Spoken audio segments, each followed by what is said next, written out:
Welcome to Canonical. I'm James Shao, and I'm joined by Iad Darris and Sam Spieler. Hello. Hi. Today we are starting our Postmodern Novels of the South series with A Confederacy of Dunces by John Kennedy Toole. Since this is a review, we won't reveal any spoilers. If you haven't read the book yet, keep on listening. If you want to join our discussion, and we hope you do, you can find our book club on Reddit by searching for Canonical Pod, one word. And we are also on social media at Canonical Pod. So this book that we're reading today, A Confederacy of Dunces, was published in 1980, 11 years after John Kennedy Toole's suicide. It was rejected by a number of publishers before Toole's mother, a strong advocate for the novel, brought it to the attention of novelist Walker Percy, who we will also read for this series. This is a comic novel featuring a large cast of characters revolving around the main character, Ignatius J. Reilly. Ignatius is a misanthropic man in his 30s who lives with his mother and struggles to fit into the modern world as he is forced by his mother to leave his home and find a job.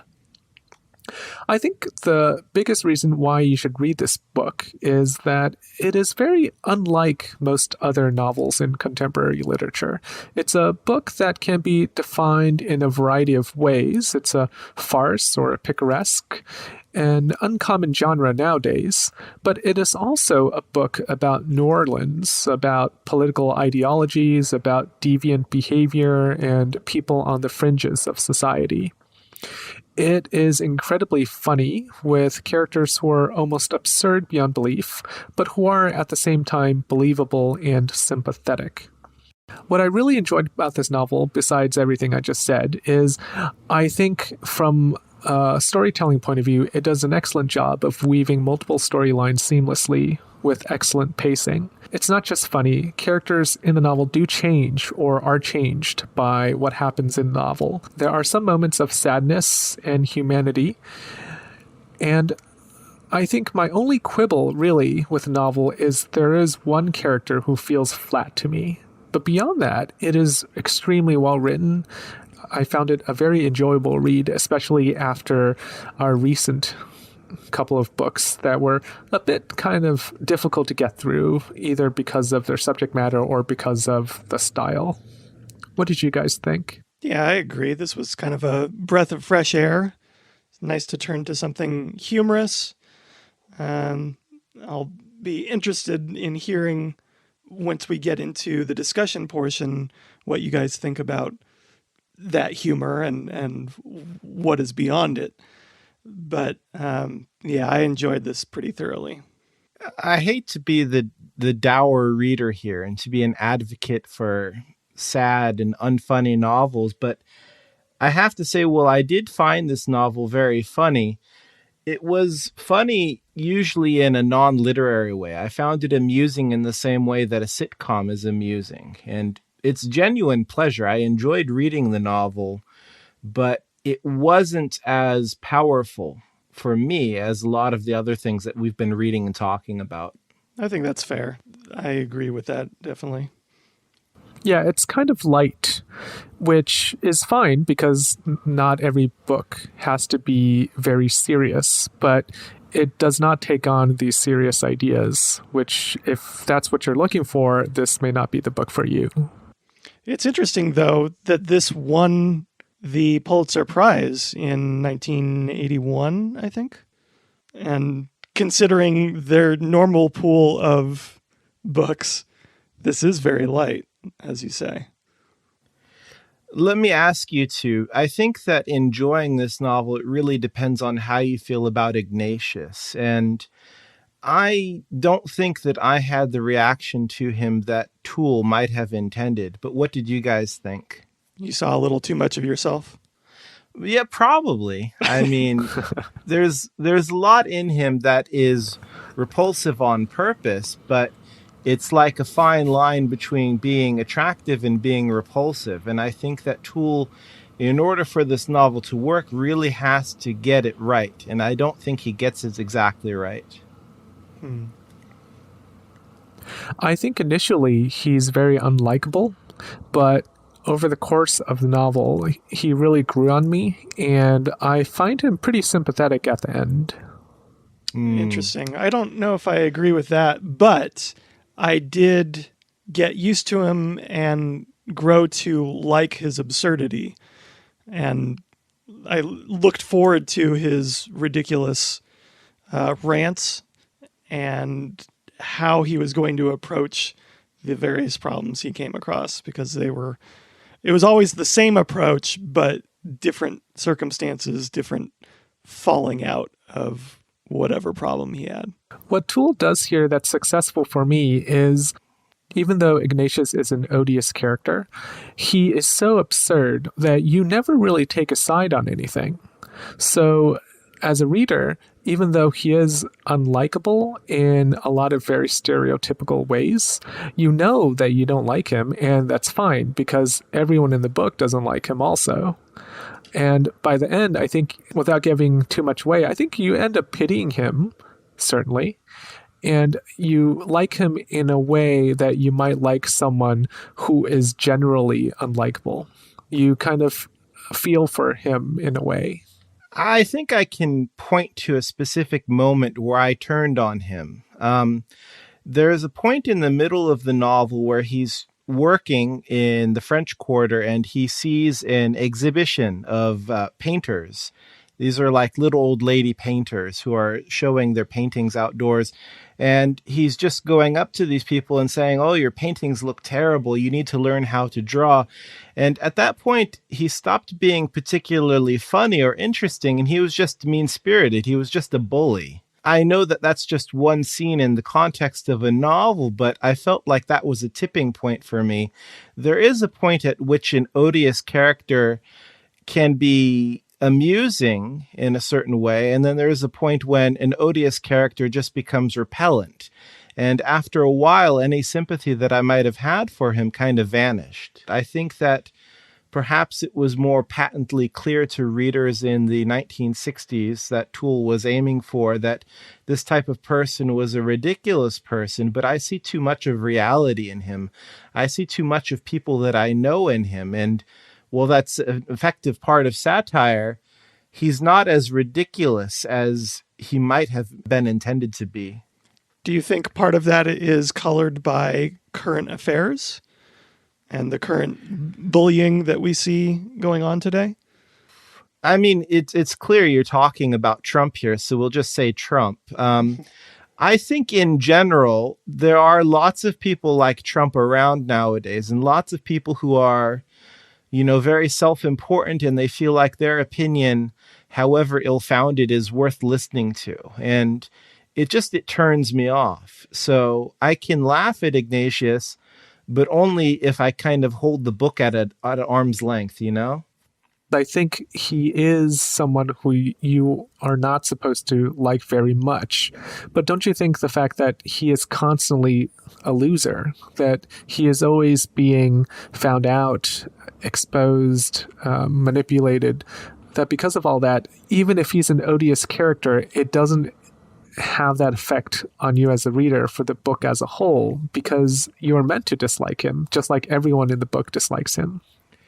Well, that's the tension that I see in the novel. So as you mentioned before, it straddles genres, and the first genre that you mentioned is a picaresque novel. In that kind of novel, the main character is a kind of a rogue, and he operates by his own rules, but he still has his own rules, He still has some sort of a moral code that he abides by. But with Ignatius, it doesn't seem like he has anything consistently guiding him. I think that the only thing that guides him is wherever Toole finds the next joke. And I think the next genre that the novel can fit into is a reverse satire. And I think the reverse satire works very well for this novel because the novel not only satirizes the world around Ignatius, but it also satirizes him and his self-important attitude. These two things conflict with each other the way I see it, because if we don't like Ignatius that much, we can't see him as this kind of lovable rogue character. To me, one of the big hallmarks of the picaresque novel is, generally speaking, that character does not change, does not grow very much over the course of the novel. Yeah, I think that's true. I don't think that he grows very much. He grows in superficial ways, but I don't think he grows substantially. Also, I found that even if we look to Toole himself, the author, as kind of a source of affinity or somebody that we could sympathize with, I'm not sure how I feel about his treatment of the black character Jones or the way he writes about the gay characters in the novel. So it's like I'm looking for a source of sympathy or a source of judgment that I can depend on, and I'm not finding it. I don't really find any issue with the portrayal of Jones, but I think the gay characters are more problematic. It's interesting. I am mixed on the gay characters because I feel that Dorian Green was one of the more likable characters and one of the smartest in the book. It takes him a while to see Ignatius for who he is. But even when they first meet, he takes him for something entertaining rather than something serious. Yes, I found him really smart as well, and his reaction to Ignatius matched my own. When they're having the party/political meeting in the middle of the novel, he says something like, "Oh, I thought you were going to be so much fun, but it turns out you're just so boring." Mm-hmm. And that to me was exactly the way I felt about Ignatius. But you're right. The other, some of the other gay characters are a little more stereotypical, I guess. Jones, I am mixed on. I feel like the mimetic qualities of his speech, the way that it was written out, I don't know what to make of that. But I think he was a strong character, and he's wiser, I think, than a lot of the others. And he spends most of the novel just trying to get by and trying to live his life without being hauled in for a ridiculous vagrancy charge. He's kind of also the hero of the novel by the end. I mean, he's the only one who you could say is a protagonist in the more traditional sense, I guess. Someone who strives for something, encounters an antagonist, and then has a conflict. That's true. He actually has more of an arc, I suppose, in some ways than Ignatius does.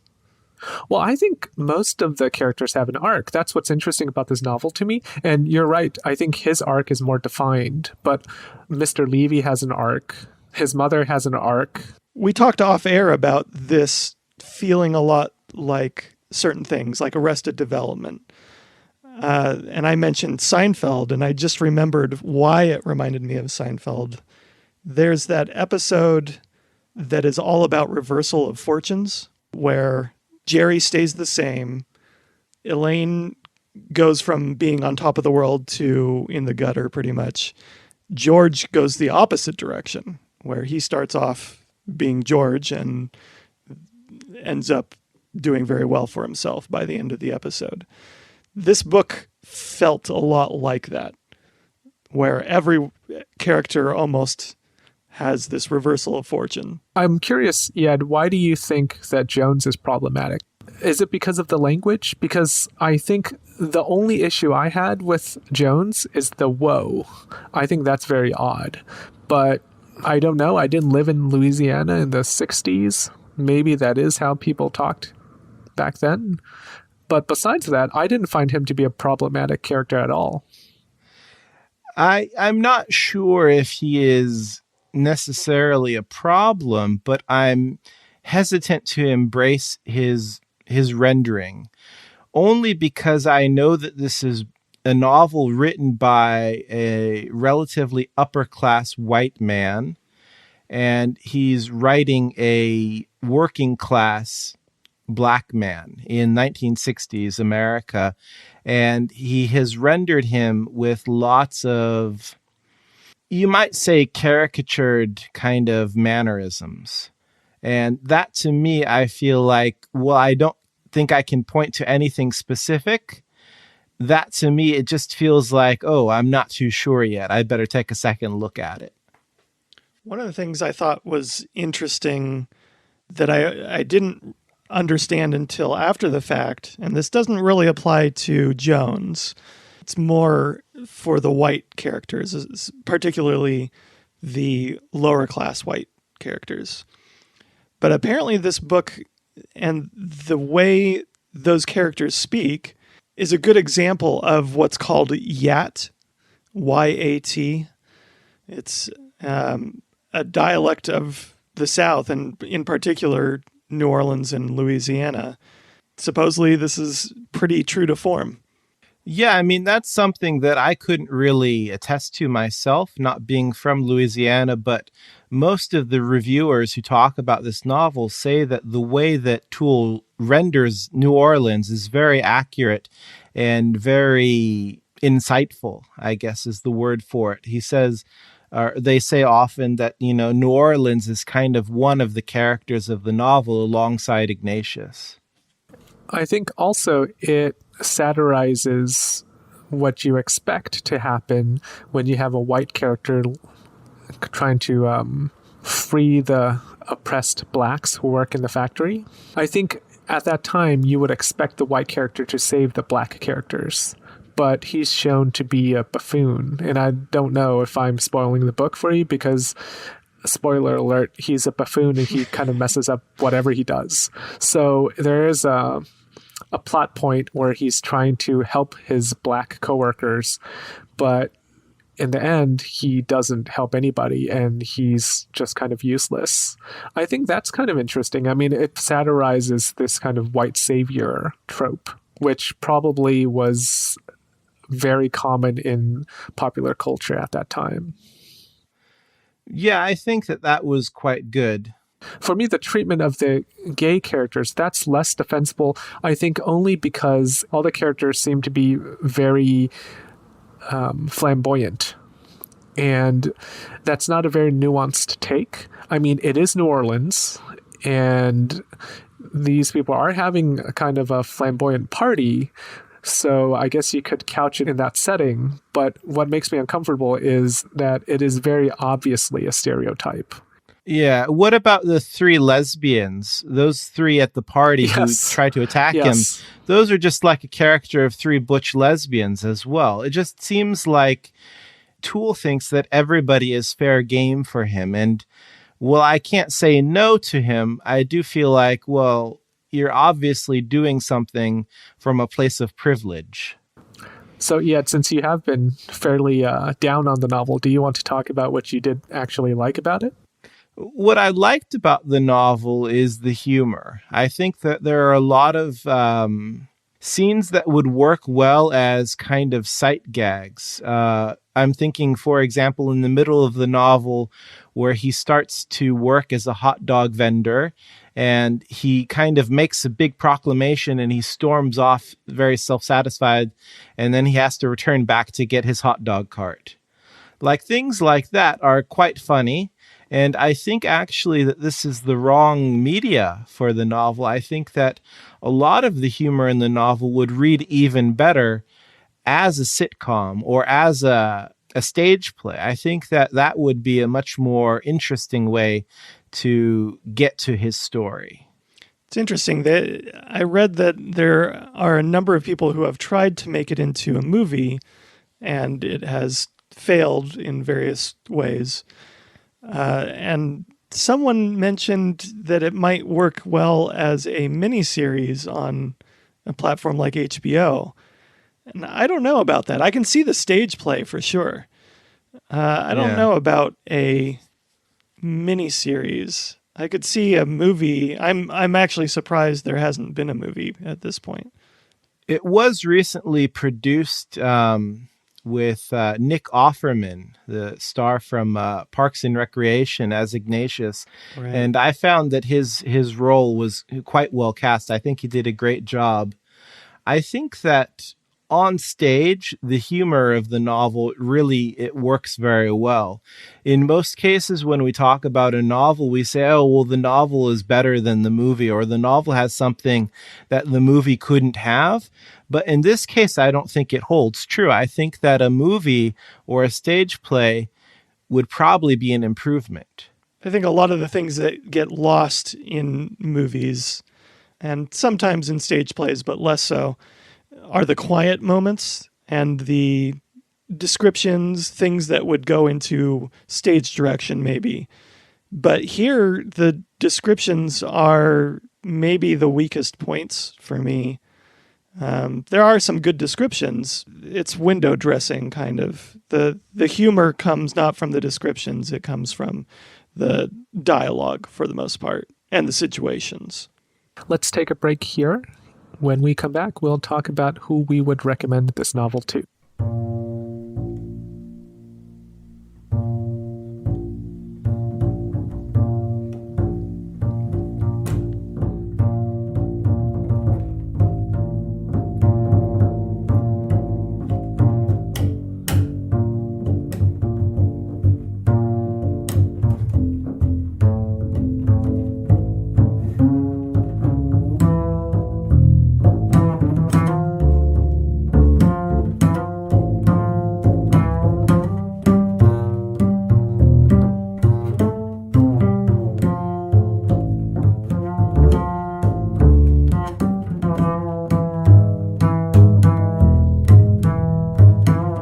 Welcome back. So, who would you recommend A Confederacy of Dunces to?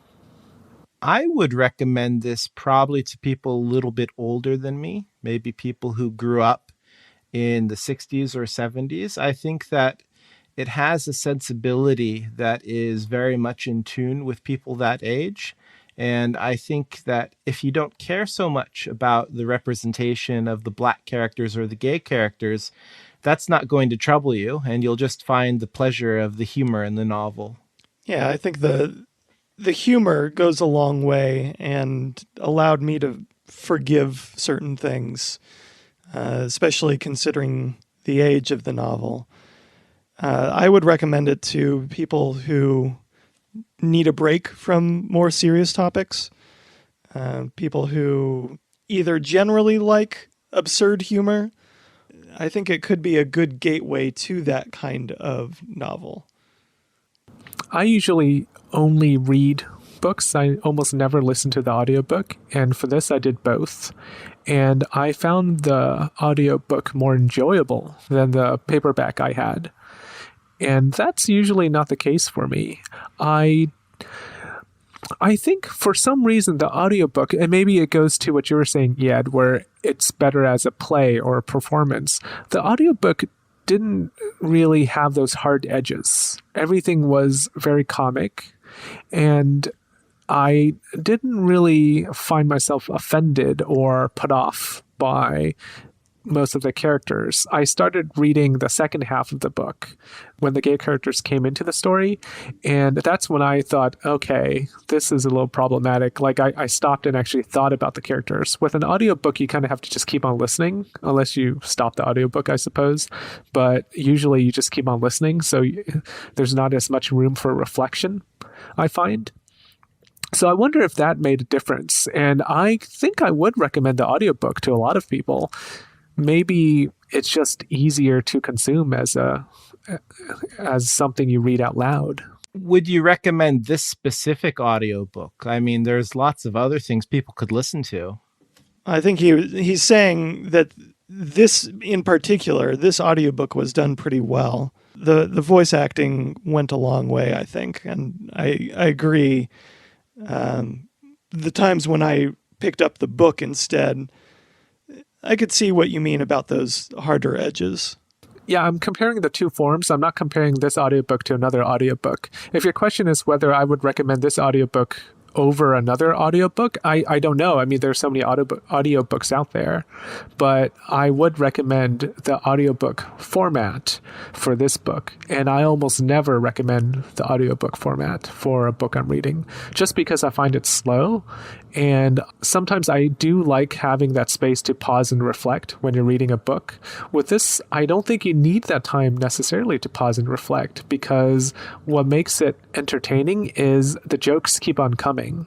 That's what really reminded me of Arrested Development, is you have these jokes that take a few pages to land sometimes, or in an audiobook a few minutes, because something would get set up earlier and then it lands a few minutes later.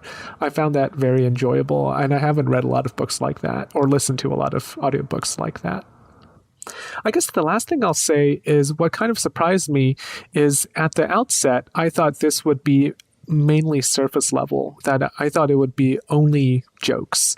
But I didn't find that to be the case at the end. And it sounds to me that maybe the two of you did, that you thought there was not much below the surface, that there wasn't any emotional tug. But by the end of the book, I did find myself feeling quite a bit of sympathy for all the characters. There's one scene in particular where near the end, Mr. Levy talks to one of the neighbors. I thought that was very touching. And I did not expect that at the outset, because from the beginning, you just think, oh, this is all just fun and games. There's nothing serious going on at all. I sort of agree with you, but even then, I feel like Levy still was getting sort of the wrong impression. So I felt like it was still a humorous take on the situation. It introduces this kind of question of who Ignatius is, because you get who he thinks he is, and you get who all these other people think he is. Who his mother thinks he is changes over the course of the novel. And that's an interesting question, because he is the central character, and he's the one who talks so much that you feel from the very beginning, you're like, oh, I know who this guy is. He's a loudmouthed buffoon. But actually who he is as a character, why he acts the way he does, what motivates him, I think it does change a bit from the beginning to the end. It's not that he changes, but it's the perception of him, I think, changes.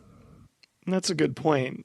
And they do lay the groundwork for those reasons, for those hints why he is the way he is.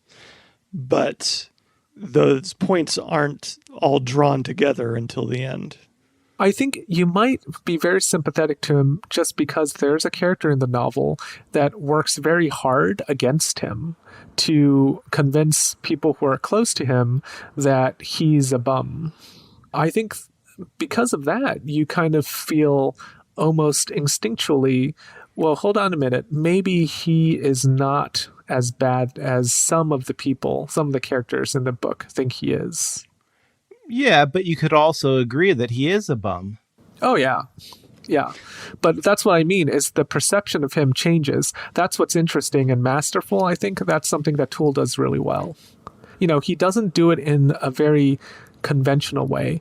The most conventional way a writer changes your perception is by having the character himself change over the course of the novel. That doesn't happen here. Instead, what Toole does is he gives you a lot of different people's opinions of Ignatius, and through that, you kind of have this conflicting testimony in a way. Like, you have to kind of decide, is he actually this bad?